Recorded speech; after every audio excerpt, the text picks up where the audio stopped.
Zadig, Chapter 17 The Enigmas. Zadig, entranced, as it were, and like a man about whose head the thunder had burst, walked at random. He entered Babylon on the very day when those who had fought at the tournaments were assembled in the grand vestibule of the palace to explain the enigmas and to answer the questions of the Grand Magi. All the knights were already arrived, except the knight in green armor. As soon as Zadig appeared in the city, the people crowded round him. Every eye was fixed on him. Every mouth blessed him, and every heart wished him the empire. The envious man saw him pass. He frowned and turned aside. The people conducted him to the place where the assembly was held. The queen, who was informed of his arrival, became a prey to the most violent agitations of hope and fear. She was filled with anxiety and apprehension. She could not comprehend why Zadig was without arms, nor why Atobad wore the white armor. A confused murmur arose at the sight of Zadig. They were equally surprised and charmed to see him. But none but the knights who had fought were permitted to appear in the assembly. "I have fought as well as the other knights," said Zadig, "but another here wears my arms, and while I wait for the honor of proving the truth of my assertion, I demand the liberty of presenting myself to explain the enigmas." The question was put to the vote, and his reputation for probity was still so deeply impressed in their minds, that they admitted him without scruple. The first question proposed by the Grand Magi was, "What, of all things in the world, is the longest and the shortest, the swiftest and the slowest, the most divisible and the most extended, the most neglected and the most regretted, without which nothing can be done, which devours all that is little, and enlivens all that is great?" Atobad was to speak. He replied that so great a man as he did not understand enigmas, and that it was sufficient for him to have conquered by his strength and valor. Some said that the meaning of the enigma was fortune. Some, the earth, and others the light. Zadig said that it was time. "Nothing," added he, "is longer, since it is the measure of eternity. Nothing is shorter, since it is insufficient for the accomplishment of our projects.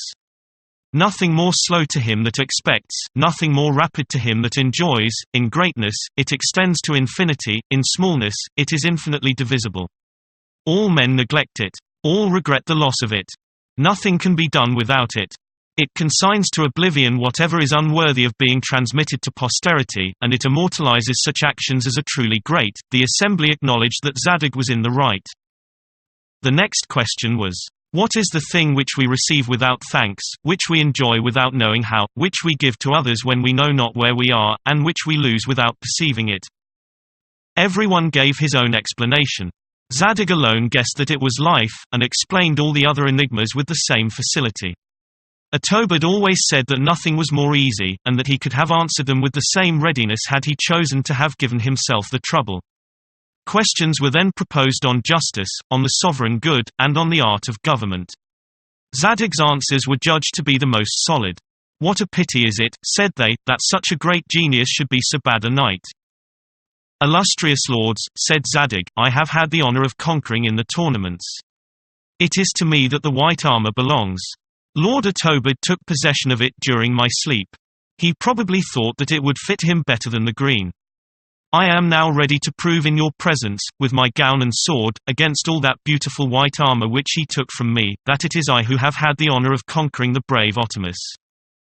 Atobad accepted the challenge with the greatest confidence. He never doubted but that, armed as he was, with a helmet, a cuirass, and brassets, he would obtain an easy victory over a champion in a cap and nightgown. Zadig drew his sword, saluting the queen, who looked at him with a mixture of fear and joy. Atobad drew his without saluting anyone. He rushed upon Zadig, like a man who had nothing to fear. He was ready to cleave him in two. Zadig knew how to ward off his blows, by opposing the strongest part of his sword to the weakest of that of his adversary, in such a manner that Atobad's sword was broken. Upon which Zadig, seizing his enemy by the waist, threw him on the ground. And firing the point of his sword at the breastplate, "Suffer thyself to be disarmed," said he, "or thou art a dead man." Atobad, always surprised at the disgraces that happened to such a man as he, was obliged to yield to Zadig, who took from him with great composure his magnificent helmet, his superb cuirass, his fine brassets, his shining kishes. Clothed himself with them, and in this dress ran to throw himself at the feet of Astarte. Kader easily proved that the armor belonged to Zadig. He was acknowledged king by the unanimous consent of the whole nation, and especially by that of Astarte, who, after so many calamities, now tasted the exquisite pleasure of seeing her lover worthy, in the eyes of all the world, to be her husband. Atobad went home to be called lord in his own house. Zadig was king, and was happy. The queen and Zadig adored Providence. He sent in search of the robber Arbogad, to whom he gave an honorable post in his army, promising to advance him to the first dignities if he behaved like a true warrior, and threatening to hang him if he followed the profession of a robber. Setok, with the fair Almona, was called from the heart of Arabia and placed at the head of the commerce of Babylon. Kada was preferred and distinguished according to his great services. He was the friend of the king. And the king was then the only monarch on earth that had a friend. The little mute was not forgotten. But neither could the beautiful Semira be comforted for having believed that Zadig would be blind of an eye. Nor did Azora cease to lament her having attempted to cut off his nose. Their griefs, however, he softened by his presence. The envious man died of rage and shame. The empire enjoyed peace, glory, and plenty. This was the happiest age of the earth. It was governed by love and justice. The people blessed Zadig, and Zadig blessed heaven.